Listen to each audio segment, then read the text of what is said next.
Hey everybody, I'm here today to tell you how to study for a test properly. In this video, I'll be going over a few key tips that you can use to study for the test and get the best possible mark on the test. Let's get right to it.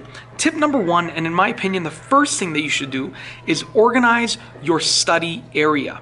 Now, the area that you will be studying in, if it's a disaster, if it's a mess, your mind's going to be focused on the mess and the lack of organization. So the first thing that you should do is organize your study space, okay? Make sure that everything is nice and clean, make sure that everything is easily accessible, and you can actually begin to study for the next steps and the next tips.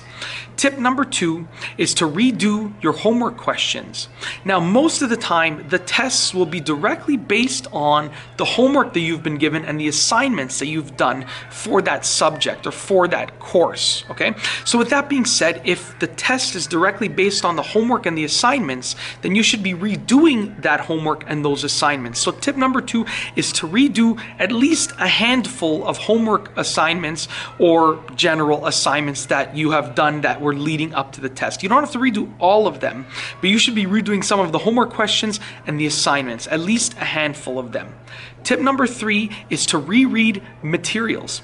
Just like the test will likely be based on the homework and the assignments, it will be based on what you've been taught, on the materials that you have been taught and that you have been told to read. So tip number three is to reread the materials. And what you should do is just reread all of the materials, and you should leave yourself with enough time to study to reread all of the materials. If you're just starting to study the night before a test, then you might not have enough time to reread all of the materials, and that's going to put you in a bad position. So leave yourself with enough time to reread through all of the materials, because that's tip number three. Tip number four is to write down anything that you don't understand when you're rereading the materials. So if you reread something and you understand it, then you can just leave it in your mind because you already understand the concept and how to use that material. But if you don't understand something, then what you should do is write it down on a sheet of paper. And that sheet of paper is what you will be studying extra hard later, simply because that is what you don't understand. So if you encounter those questions that you don't understand on the test, or that material that you don't understand on the test, you're probably not going to get it right. So you should study extra hard with those notes that you make of things that you don't understand.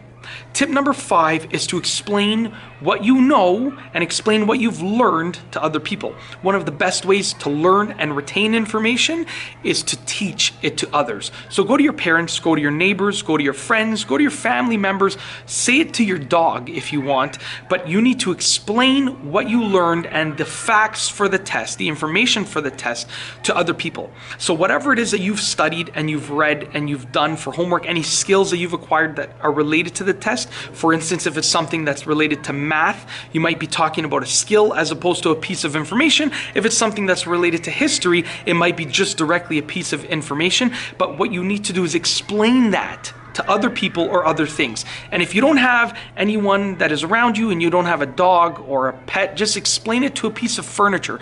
The point is that you should be saying it out loud and expanding your ideas and expanding your explanation. That will really reinforce the information and allow it to stick in your mind, which will allow you to ultimately get the best mark on the test.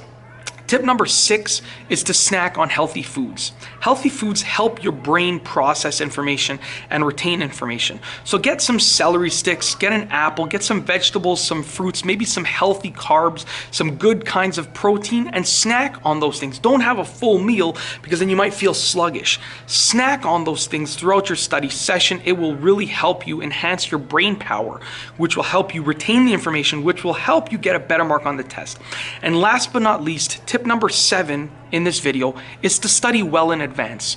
Now, there's nothing wrong with studying the night before a test as long as you've studied many nights before that. You can cram the night before the test as long as you've studied many nights leading up to that, okay? So I would suggest doing the best of both worlds. Cram the night before the test and also study leading up to it.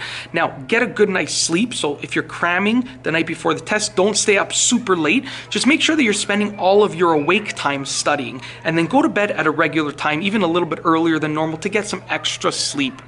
And that's basically it. In this video, I have told you how to study for tests properly. I hope that you've enjoyed these tips. If you like this video, give it a thumbs up and be sure to subscribe for more videos just like this one. And that's all I have for you today. Thanks for watching.